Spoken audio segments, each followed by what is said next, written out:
एक व्यक्ति मन की शांति खोकर बहुत मुश्किल से अपना जीवन व्यतीत कर रहा था। वह एक महान पुरुष के पास जाकर अपने बारे में बताता है।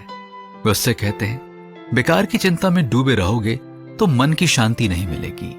अगर कुछ रहस्यों को जाने बिना रहोगे तो शांति से रह पाओगे। उस व्यक्ति की समझ में कुछ नहीं आया तो इस महान पुरुष ने उसे एक कहानी सुनाई। एक बार एक आदमी भागता और हांफता हुआ रेलगाड़ी पर चढ़ता है। किसी तरह उसे बैठने के लिए सीट भी मिल जाती है और वह सीट पर बैठता है, मगर उसने अपने सिर पर एक बहुत भारी बोरी को रखा हुआ था जिसे वह नीचे नहीं रख रहा था। यह देखकर सामने की सीट पर बैठे व्यक्ति ने उससे पूछा, अरे भाई, अपने सिर के वजन को नीचे उतार कर क्यों नहीं रखते? उस व्यक्ति ने उत्तर दिया, नहीं भाई साहब, रेलगाड़ी को केवल मेरा ही भार ढोने दो, मैं अपने सिर का भार स्वयं ही ढो लूंगा। कहानी समाप्त होते ही उस व्यक्ति ने हंसते हुए कहा, वह आदमी बहुत बड़ा मूर्ख है, बोरी को नीचे उतार कर रख देता और रेलगाड़ी से उतरते समय फिर सिर पर उठा लेता। पर ऐसा मूर्ख कौन है?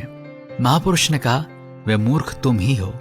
जिंदगी एक रेलगाड़ी की भांति है।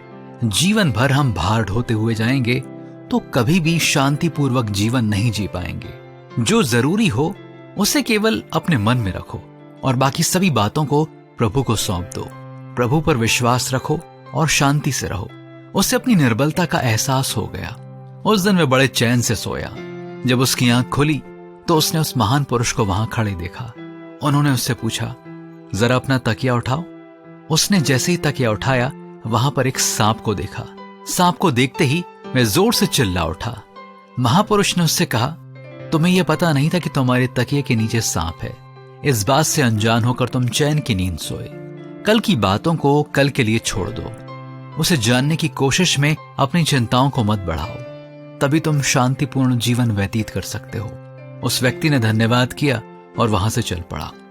यदि आज से आप शांति में जीवन व्यतीत करना चाहते हैं तो भजन संहिता 55 22वें पद को अपने हृदय में बसा लें और उसी के अनुसार चलें। अपना बोझ यहोवा पर डाल दे, वह धर्मी को कभी टलने ना देगा।